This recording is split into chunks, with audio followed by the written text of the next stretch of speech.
Aujourd'hui je vais vous parler entre autres de la palette NYX en collaboration avec Netflix pour la série Sabrina. Je pense que vous devez tous connaître cette série, c'est un remake de la série Sabrina l'apprentie sorcière, je crois que ça s'appelait comme ça, je sais plus trop.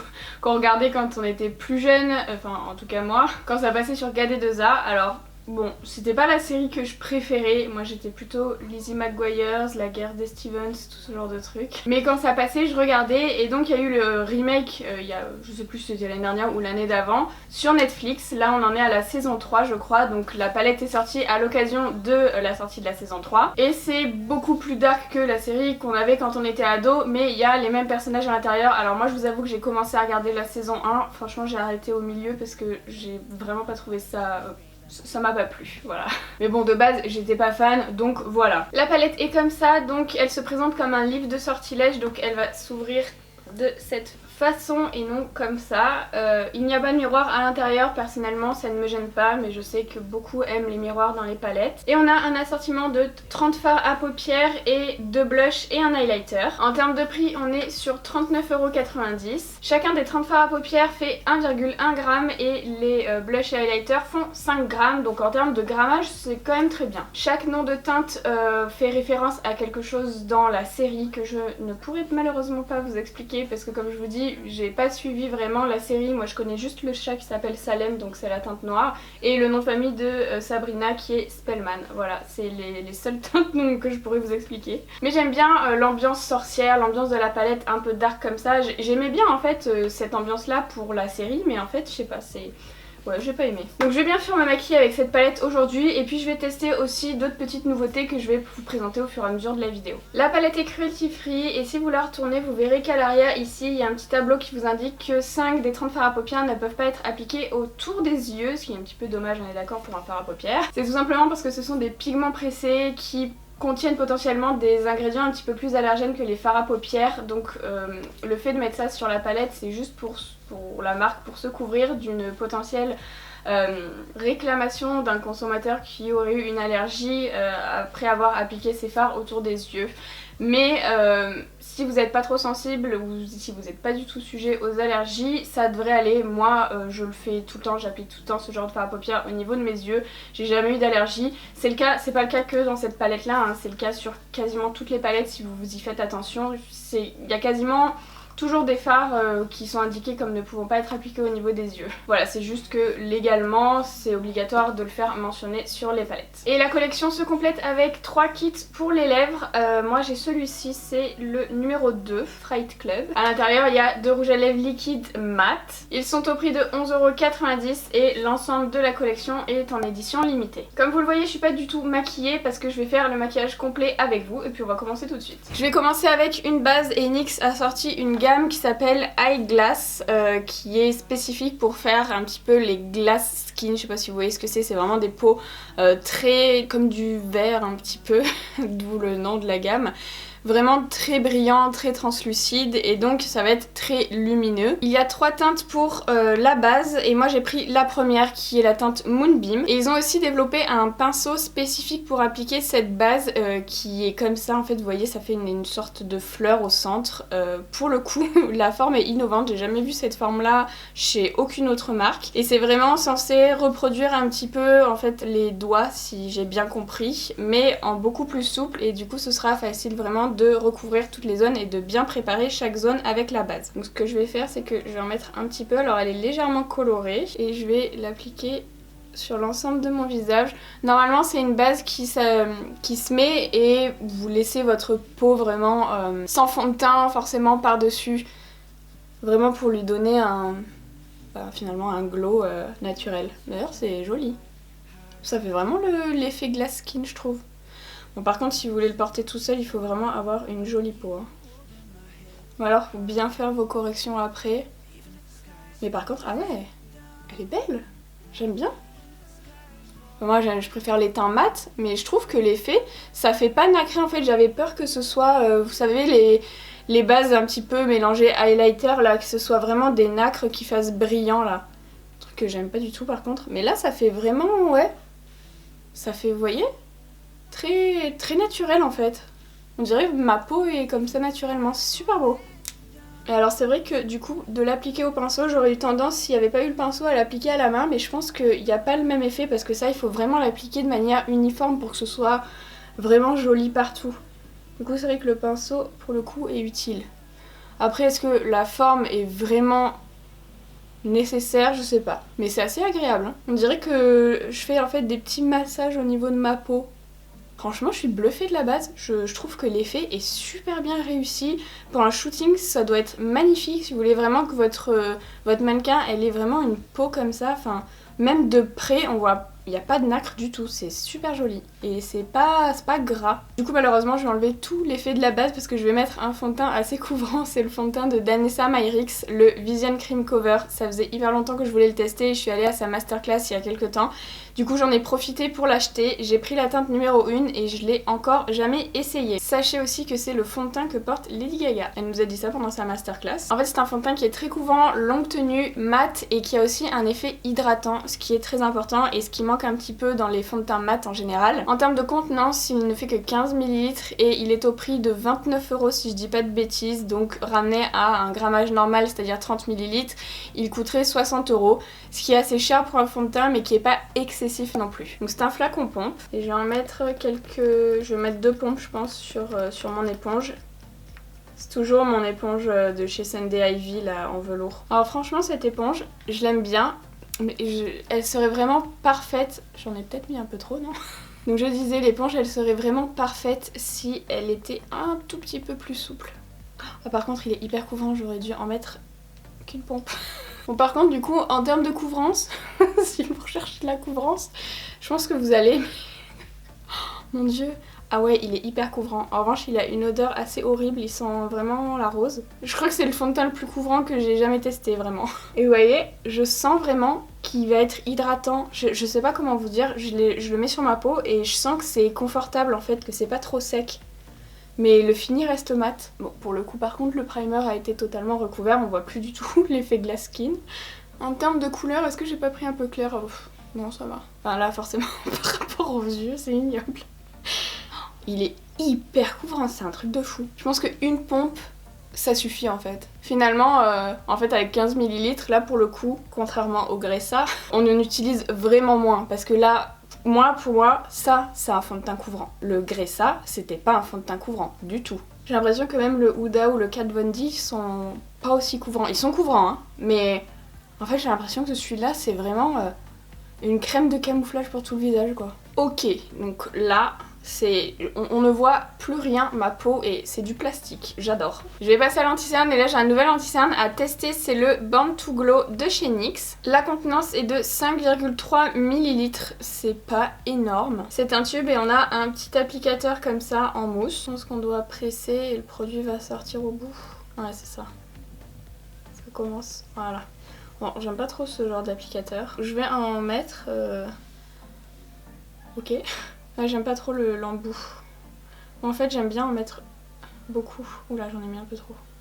Donc je vais l'appliquer comme ça et ensuite, avec mon éponge, je vais venir le dégrader. La couleur, j'aurais aimé un poil plus clair, mais je pense qu'il y avait plus clair, mais je l'ai pas. En général, moi, je prends toujours à la Basse-Terre chez NYX. Mais ça va, hein, c'est juste que ça m'éclaircit pas. C'est la bonne couleur, en fait.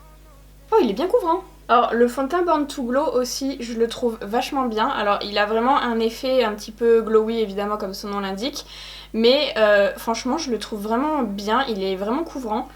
Autant le fond de teint Can't Stop Won't Stop, j'aime pas sur moi parce qu'il migre. Mais le Born to Glow je le trouve très beau. Je l'avais utilisé dans une vidéo aussi pour les Face Awards cet été. J'ai failli le mettre dans cette vidéo mais je voulais vraiment tester le Danessa Myricks et du coup je suis pas du tout déçue parce que j'adore. Franchement regardez l'anti-cerne, il est hyper couvrant. J'adore. Cet anti-cerne il existe en 24 teintes, il est vegan. Il a quand même un fini un petit peu gras parce que c'est dans la gamme Born to Glow donc c'est un petit peu brillant. Du coup il bouge assez vite, il faut le poudrer rapidement pour pas que les petites ridules aient le temps de se former. Mais franchement en termes de couvrance et de rendu, je trouve ça hyper beau. Oh, je suis contente aujourd'hui, ça change des mauvaises surprises. Donc là j'ai mis ma base P. Louise, je vais juste la dégrader, l'appliquer au niveau de mes paupières. J'ai poudré mon teint avec mes produits habituels. Sachez que je mets toujours tous les produits que j'utilise sur mon visage, même si je les mentionne pas forcément dans la vidéo, dans la barre d'infos, donc n'hésitez pas à regarder. Là je vais rajouter une étape, toujours avec la collection Eyeglass de chez NYX. Là c'est une poudre de finition compacte, donc j'ai pris la teinte Light. Elle me paraît un peu foncée, mais c'est toujours dans cet esprit glass skin, donc une peau très brillante. Normalement ils préconisent de la mettre après le primer directement. Moi j'ai mis le fond de teint entre, mais je vais quand même la tester en poudre de finition, donc avec un pinceau qui a été développé spécialement pour. Il est comme ça avec des poils très effilés au bout, il est un petit peu biseauté, il est assez dense et du coup je vais l'appliquer sur mon visage en espérant que ça fonce pas trop. En fait j'ai l'impression que c'est une poudre, ah ouais c'est une poudre un petit peu irisée. Bon moi je préfère l'effet mat, mais j'ai quand même envie de la tester. Ouh là là. Je suis en train de déplacer toute ma matière. J'ai pas assez poudré ou quoi? Ouais, en fait le pinceau il est trop dense et il déplace un peu toute la matière. Parce que j'ai du fond de teint en dessous, mais je pense que si vous en avez pas vous pouvez l'utiliser. Moi je préfère prendre un pinceau bien souple. Alors l'effet est pas flagrant là, mais je pense vraiment que ça s'utilise sur peau nue. En fait ça ressemble un petit peu à ce que je voulais tester quand j'ai fait ma vidéo sur le teint comme Jaclyn Hill, là quand elle utilise une éponge. Mais je perds mes mots aujourd'hui. Quand elle utilise une poudre qui est une poudre libre, elle, bon là elle est compacte mais bon c'est un peu le même effet, qui est un petit peu irisée, je pense que c'est pareil. Là il y a des endroits où je le vois bien, notamment au niveau du nez, ça fait un petit peu comme le primer que j'ai mis au début mais en poudre. Je déteste pas hein, moi qui aime le mat, mais il faudrait que je l'essaye vraiment par-dessus le primer pour voir vraiment l'effet je pense. J'ai mis mon bronzer et je vais passer au blush, donc je vais prendre un blush qui est dans la palette Sabrina. Je sais pas si je vais mettre lui ou lui, je pense que je vais mélanger les deux en fait. Donc je crois qu'ils sont très pigmentés donc j'en mets pas beaucoup et je vais l'appliquer à ce niveau là. Ouais c'est hyper pigmenté.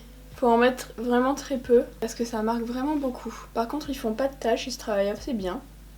Et pour mon highlighter j'ai resté chez NYX avec dans la collection Eyeglass toujours l'highlighter que j'ai pris en teinte Moon Glow. Pareil il y a un pinceau qui a été développé spécialement pour cet highlighter qui est biseauté, qui ressemble un petit peu à celui pour la poudre mais un petit peu plus petit. Je le trouve un peu dense mais je vais quand même tester. On est toujours dans la collection Eyeglass hein, donc c'est une texture qui est entre la poudre et la crème. Du coup je vais l'appliquer à ce niveau là. Ah oui d'accord. En fait je pense que c'est vraiment pour appliquer quand on met la base, la poudre compacte et ça par dessus. Vraiment pour suivre la routine Eyeglass de chez NYX et pas par dessus un fond de teint comme ça. Que du coup ça n'a aucun intérêt. Ça se fond vraiment à la peau pour vraiment donner en fait l'impression que c'est pas un highlighter mais que c'est la peau qui est comme ça. Et du coup, bon il n'y a pas grand intérêt à le mettre par-dessus un fond de teint parce que là je suis clairement maquillée, genre on sait que c'est pas ma peau quoi. Donc j'ai pas besoin d'un truc aussi naturel. C'est joli hein, mais ça va pas donner l'effet glass skin. Je pense qu'il faut vraiment faire la routine NYX avec les 3 étapes pour obtenir l'effet vraiment voulu. Mais par contre si vous aimez les highlighters très légers, très naturels, je pense que vous allez vraiment aimer. Par contre par-dessus le fond de teint, je vous recommande vraiment de l'appliquer comme je le fais avec le doigt. Parce qu'avec le pinceau, ça va déplacer un peu la matière qu'il y a dessous parce qu'il est un peu trop dense. J'ai fait mes sourcils, je me suis un petit peu rapprochée et maintenant on va pouvoir passer aux choses sérieuses. Et je vais prendre la palette parce qu'il y a un joli beige assez clair ici qui est la teinte Truth Cake. Et je m'en sers pour mettre au niveau de mon arcade sourcilière ici, ça va me permettre après de pouvoir dégrader mes fards beaucoup plus facilement. Donc vraiment juste au niveau de l'arcade, hein, je descends pas plus bas. Et maintenant je prends la teinte Hell on Earth, c'est une teinte rouge mat qui est très belle. Alors c'est une des teintes qu'on peut pas mettre au niveau des yeux, voilà. En tout cas elle est hyper intense et je trouve que c'est un super joli rouge.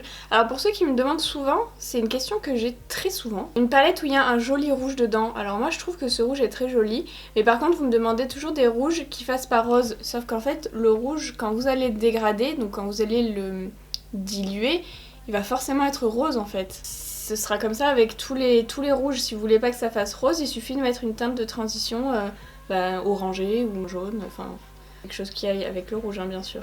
Donc là je la mets que sur la partie externe ici et je vais étirer ma forme avec ce qui reste sur mon pinceau en direction de la fin de mon sourcil. Là je appuie pas du tout parce que je veux que ce soit assez fin quand même. Justement maintenant je vais prendre la teinte Blood Earth qui sera donc ma teinte de transition pour ce rouge, donc je vais venir me mettre vers la fin ici et je vais dégrader. Comme ça vous avez le rouge qui se transforme pas en rose. Avant de continuer, j'ai oublié de vous dire, au niveau de cette partie-là de la palette, il y a des petites combinaisons qui vous sont proposées en fonction des sortilèges, donc j'imagine que ça doit être des sortilèges qui sont présents dans la série, avec voilà 3 couleurs en combinaison. Ça peut vous donner des idées si jamais vous êtes perdu dans ce genre de grande palette, des fois ça peut impressionner. Du coup vous avez quelques petits exemples, je trouve que c'est cool. Je passe à la teinte Unholy Union qui fait aussi partie des teintes qu'on peut pas mettre près des yeux. Et je vais l'appliquer sur la partie restante ici, enfin la partie interne en fait de mon pli paupière. Et là je vais remonter assez haut la teinte parce que je veux toucher en fait mon sourcil. Bon ce sera avec la teinte de transition mais je remonte quand même cette teinte là. Je trouve que ça donne un effet sorcière. Là au centre bien sûr je fais en sorte que le rouge et le bordeaux soient quand même dégradés ensemble. J'effleure pour pas trop bouffer mon rouge. Là je continue de monter. Et pour dégrader ce sera la teinte Sweet 16. Puis tout à l'heure je travaillais avec des Zoeva 231, hein. Je pense que vous le savez depuis le temps mais à chaque fois j'en ai pris un nouveau. Donc là je vais dégrader tout autour de la teinte ici, hop. Avec ma base P. Louise, je vais faire mon cut crease. Je prends mon pinceau Zoeva 144 et donc je vais faire la forme cut crease au niveau de ma paupière mobile. Je commence par la paupière mobile. Je fais vraiment un arc de cercle ici. Et ensuite je m'occupe de la partie externe ici. Je vais le faire ici assez haut, limite je vais toucher la fin de mon sourcil.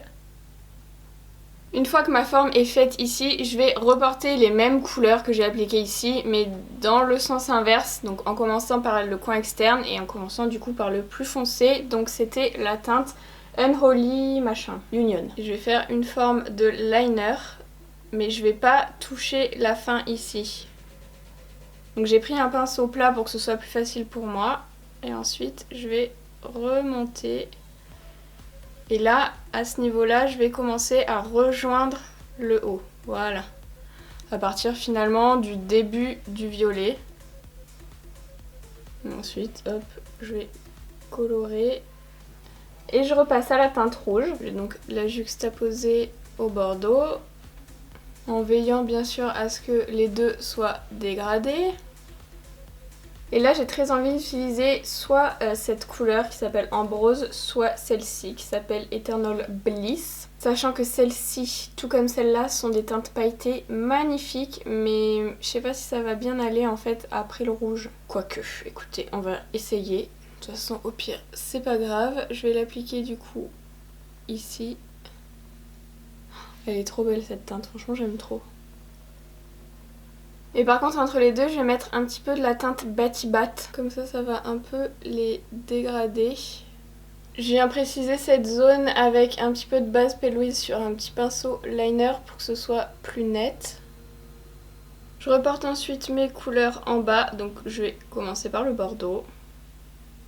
Et je vais faire une petite bascule ici avec mon pinceau. Et je reprends la même teinte de transition que j'avais mis au-dessus. Et maintenant je vais intensifier avec la teinte Salem. Je vais surtout en mettre au niveau du coin externe ici de la queue ici de ma forme. Je sais pas si c'est précis mais je pense que vous voyez à l'écran de quelle zone je veux parler. Je vais descendre aussi un petit peu la teinte au niveau du ras de cils inférieur. Et je vais faire pareil ici vraiment juste à la base du violet. Il marque hyper bien le noir. Je vais le remonter un petit peu et après je reprends le pinceau qui était violet et puis je vais dégrader le noir pour pas que ça fasse une tache noire quoi. Je vais prendre le blanc qui s'appelle Angel of Death et avec un petit pinceau biseauté je vais venir en appliquer au niveau de ma bascule pour la blanchir un petit peu parce que je la trouve un peu trop beige. Pareil au niveau de cette ligne là. J'ai fini mes yeux, donc j'ai rajouté du crayon blanc en muqueuse, mes faux cils en haut avec un liner vite fait au ras des cils et des faux cils en bas que j'ai coupé en 3. Et du coup on peut passer aux lèvres et là ben je sais pas lequel mettre entre les deux. Je pense que les deux peuvent bien aller. Je vais commencer avec celui-là comme ça si c'est pas beau je peux l'enlever plus facilement que le foncé. Donc là c'est la teinte Fabriqué à Taïwan. Non, c'est la teinte Cannes. Ah oui, c'est pas des nouveaux. En fait, c'est des qui existent déjà, mais avec le bouchon édition limitée. Je sais pas si j'aime. Ouais. Je sais pas, non, je pense que je vais mettre le plus foncé. Donc là, c'est la teinte Budapest. Ouais, je pense que c'est mieux.